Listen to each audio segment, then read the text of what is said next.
അന്യരെ കുറിച്ച് പറയുമ്പോഴേ പ്രശ്നമുള്ളൂ. അല്ലാതെ വീട്ടിലെ വിശേഷം ചോദിക്കുന്നതുകൊണ്ട് നല്ലത് തന്നെയാണ്.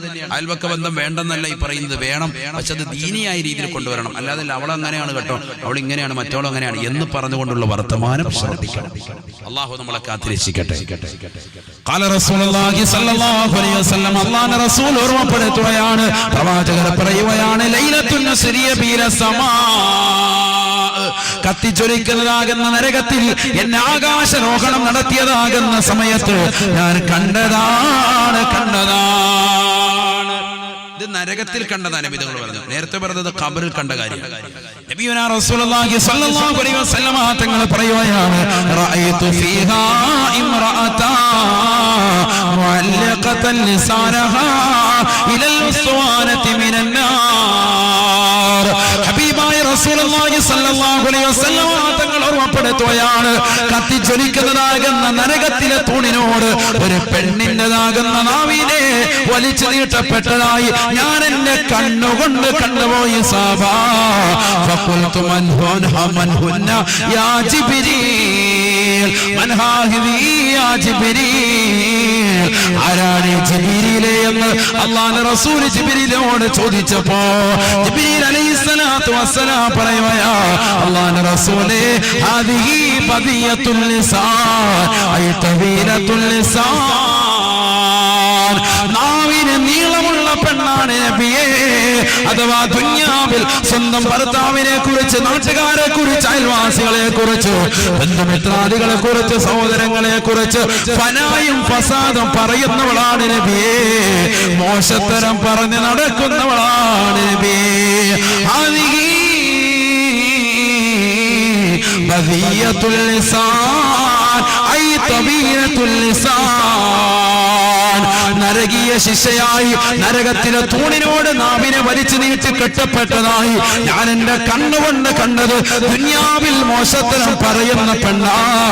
അവൾ ഭർത്താവിനെ കുറിച്ചാകട്ടെ, ഉപ്പയെ കുറിച്ചാകട്ടെ, ഭർത്താവിന്റെ ഉമ്മയെ കുറിച്ചാകട്ടെ, സഹോദരങ്ങളെ കുറിച്ചാകട്ടെ, നാട്ടുകാരെ കുറിച്ചാകട്ടെ, വീട്ടുകാരെ കുറിച്ചാകട്ടെ, ആരെ കുറിച്ച് മോശത്തരം പറഞ്ഞാലും നിന്റെ നാവ് നാളെ മഹ്ശറയിലല്ല, അല്ലാഹുവിന്റെ കോടതി കഴിഞ്ഞ് നരകീയ ശിക്ഷയിലേക്ക് നിന്നെ കൊണ്ടുവരുമ്പോ കത്തിച്ചൊലിക്കുന്നതാകുന്ന നരകത്തിന്റെ തൂണിനോട് നിന്നെ നാവ് വലിച്ചു നീട്ടി കെട്ടപ്പെടുമേ എന്ന് ഹബീബായ റസൂലുള്ളാഹി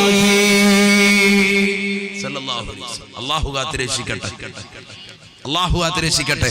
എന്ത് ശ്രദ്ധിക്കണം? നാവ് ശ്രദ്ധിക്കണം. ഹബീബായ റസൂലുള്ളാഹി സ്വല്ലല്ലാഹു അലൈഹി വസല്ലം തങ്ങൾ പറഞ്ഞ മൂന്നാമത്തെ അത്ഭുതം ഏതെന്നറിയുമോ? മറർനാ ബിഖൗമിൻ, ആരുടെ മണ്ണിന്റെ ഇരുട്ടറയിലുള്ളതാകുന്ന സംഭവമാണ്. അല്ലാഹുവിന്റെ റസൂൽ പറയുകയാ, സാദിഖുൽ മസ്ദൂഖല്ലയോ ഹബീബങ്ങൾ, അല്ലാഹുവിന്റെ റസൂൽ സത്യം മാത്രം ലോകത്തിന് വിളംബരം ചെയ്ത വ്യക്തിത്വമല്ലയോ?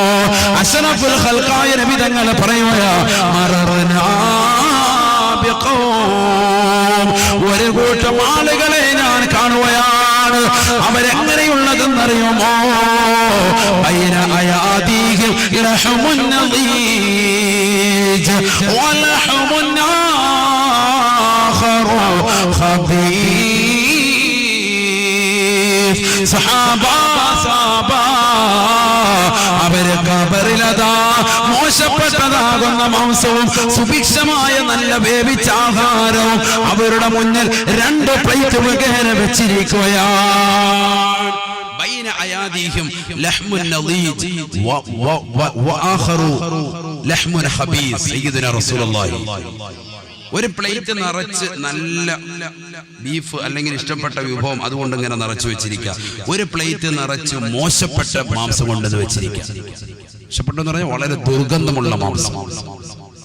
ഒരു പ്ലേറ്റോ നല്ല മണം. ചില ബസ്സിലൊക്കെ ഇങ്ങനെ പോയി കഴിയുമ്പോഴത്തേക്കും കടയിൽ നിന്ന് ഇങ്ങനെ അടിക്കുന്ന മണം കഴിഞ്ഞാൽ ഒന്നും അവിടെ നിന്ന് ചവിട്ടാൻ തോന്നും അല്ലേ? ഒന്ന് ഇറങ്ങിയിട്ട് 2 ഒറോട്ടി കടിച്ചുകൊണ്ട് പോയാൽ 2 പത്തിരി അടിച്ച് 2 പത്തലടിച്ചാൽ കൊള്ളാൻ തോന്നും. ആ സൈസ് മണം ഉണ്ടാവും.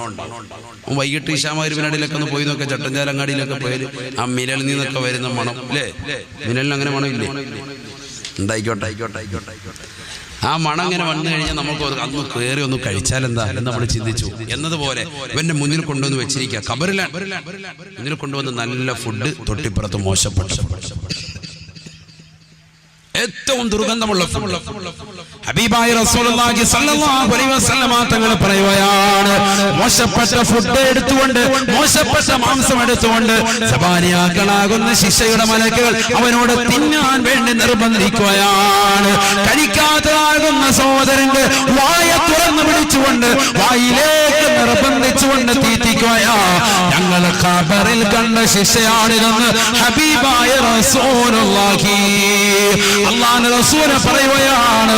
ഉടനെ തന്നെ സഹാബാ, ഞാൻ ബഹുമാനപ്പെട്ട ജിബ്രീലിനോട് ചോദിച്ചു പോയി, മൻ ഹൗലായി യാ ജിബ്രീൽ, ആരാണ് ജിബ്രീലേ കൂട്ടരെന്ന് ചോദിച്ചപ്പോ ജിബ്രീൽ അലൈഹിസ്സലാത്തു വസ്സലാം എന്നോട് പറഞ്ഞ മറുപടി, ലഹും ഇംറാത്തുൻ ഹലാൽ വതറകൂഹുന്ന ഇലാ സാദിയാ. ഹബീബായ റസൂലുള്ളാഹി സ്വല്ലല്ലാഹു അലൈഹി വസല്ലം തങ്ങളോട് ജിബ്രീൽ അലൈഹിസ്സലാം പറയുകയാണ്, അല്ലാഹുവിന്റെ റസൂലേ, റസൂലേ, ഇവർക്കെല്ലാവർക്കും ഹലാലായ മാർഗത്തിലൂടെ വിവാഹം കഴിച്ചതായ ഭാര്യമാരുണ്ട് നബിയേ, വിവാഹം കഴിച്ചതാകുന്ന ഭർത്താക്കന്മാരുണ്ട് നബിയേ. എന്നിട്ട്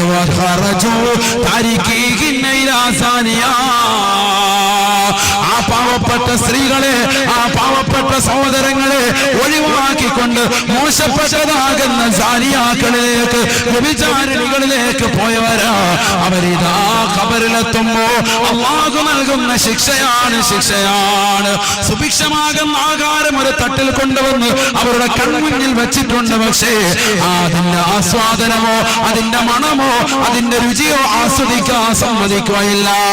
തൊട്ടപ്പുറത്തെ ഒരു പ്ലേറ്റിൽ മോശപ്പെട്ടതാകുന്ന ദുർഗന്ധം വമിക്കുന്നതായ ഹറാമായ രീതിയിൽ അറുത്തതാകുന്ന മാംസം കൊണ്ടുവന്ന് അതവനെ കൊണ്ട് നിർബന്ധിക്കുകയാണ്, നിർബന്ധിക്കുകയാ. മാസങ്ങൾ പഴക്കമുള്ള മാംസമാണ്, അത് നിർബന്ധിക്കാൻ വേണ്ടി പറയുകയാണ്. കഴിക്കാതിരിക്കുന്നവന്റെ മായ തുറന്നു പിടിച്ചുകൊണ്ട് കഴിപ്പിക്കുകയാണ്. അവൻ ദുനിയാവിൽ സ്വന്തം ഭാര്യയെ മറന്നുകൊണ്ട് മറ്റു കാമുകിമാരുമായി ചാഞ്ചിക്ക് നടത്തിയവനാണ്, സംസാരിച്ചവനാണ്. 18 നിറകുടങ്ങളാകുന്ന സഹോദരിമാരെ, തൗബ ചെയ്യണേ, തൗബ ചെയ്യണേ. പള്ളത്തും കാലുള്ള പ്രിയപ്പെട്ട അമ്മ, തൗബ ചെയ്യണേ, തൗബ ചെയ്യണേ. ഹബീബായ നബി തങ്ങളെ പഠിപ്പിക്കുകയാണ്, അല്ലയോ സഹോദര, സഹോദര, നീ പതിവ്രത കാത്തു സംരക്ഷിക്കണേ. എന്നാൽ നിന്റെ ഭാര്യ അവളും പതിവ്രത കാത്തു സംരക്ഷിക്കുന്നവളാകുമെന്ന് ഹബീബായ റസൂലുള്ളാഹി.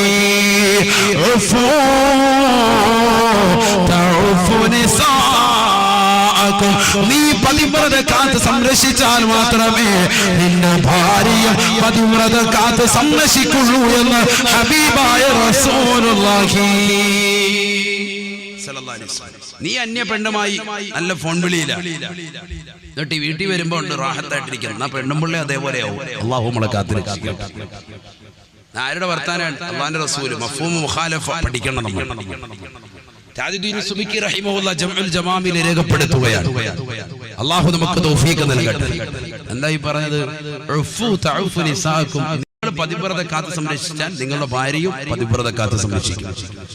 നിങ്ങൾ നാട്ടിലുള്ള മുഴുവൻ സിനിമയും കണ്ട് സീരിയലും കണ്ട് സണ്ണി ലിയോനെയും കണ്ട് ഇങ്ങനെ റോഡിൽ കൂടെ ഒക്കെ കറങ്ങി നടന്നിട്ട് അവസാനം വീട്ടിൽ വരിക, എന്നിട്ട് പെണ്ണുമ്പോൾ റാഹത്താകണമെന്ന് പറഞ്ഞാൽ നടക്കൂല. പെണ്ണുമ്പോൾ അപ്പോഴും എന്തുണ്ടാവും? അതുവരെ ഉള്ള പോൺസാറിനെയൊക്കെ കണ്ട് റാഹത്തായിട്ട് നല്ല നമസ്കാരമൊക്കെ നിർവഹിച്ച് നിന്നെ കാത്തിരിപ്പുണ്ട്. വിളിക്കേണ്ടവരെല്ലാം വിളിച്ച് എല്ലാം കഴിഞ്ഞിട്ടുണ്ടാവും. അവക്കും അറിയാം ഡിലീറ്റ് ചെയ്യാനൊക്കെ എല്ലാം കേട്ടോ. അവക്കും അറിയാം ഈ സീക്രട്ട് കോഡും ഒക്കെ ഇട്ടുവെക്കാം. നീ മനസ്സിലാക്കി നിനക്ക് മാത്രമല്ലേ ഈ പാറ്റേൺ ഒക്കെ കൈയിട്ട് വരയ്ക്കും. അവളും പഠിച്ചിട്ടുണ്ട്. അതുകൊണ്ട് നിന്നേക്കാൾ വലിയ പിഴക്കുന്നുള്ളതും നിന്റെ ഭാര്യ ഹബീബ് റസൂലുള്ളാഹി. അതുകൊണ്ട് നീ സൂക്ഷിക്കുന്ന നിന്റെ പതിവ്രതത്തെ, എന്നാൽ നിന്റെ ഭാര്യ അവളുടെ പതിവ്രതത്തെ കാത്തു സംരക്ഷിക്കും സയ്യിദുനാ റസൂലുള്ളാഹി. അല്ലാഹു നമുക്ക് തൗഫീഖ് നൽകട്ടെ. ചെറുപ്പക്കാർക്ക് ഒരു ധാരണ, വിവാഹപ്രായം എടുത്തുമ്പോൾ പള്ളി വരിക, ഭയങ്കര നിസ്കാരം, വള്ളത്തുംകാലം പള്ളിയിൽ നിന്ന് ഇറങ്ങുന്നില്ല, എത്തിക്കാഫിന് നിയ്യത്ത് വെച്ചിരിക്കാൻ. എത്തിക്കാഫ ബിഹാദൽ മസ്ജിദ് ഇല്ലായിട്ടാലും പഠിച്ചവൻ ഇവിടെ ഇരിക്കുക. എന്താ കാര്യം? എങ്ങനെയെങ്കിലും ഒന്ന് പെണ്ണ് കെട്ടി റാഹത്തായിട്ട് വരണം. അതിന് പള്ളിയിലെ മൂല്യാര സർട്ടിഫിക്കറ്റ് കിട്ടണം. ഉസ്താദ് പറയണം ആള് കുഴപ്പമില്ല എന്ന് പറയണം. അതിന് എപ്പോഴും പള്ളിയിൽ തന്നെ. നിസ്കാരം കഴിഞ്ഞ് കല്യാണമൊക്കെ കഴിഞ്ഞ് കഴിഞ്ഞാൽ പിന്നെ അവനെ പള്ളിയിലോട്ട് കാണലേ ഇല്ല.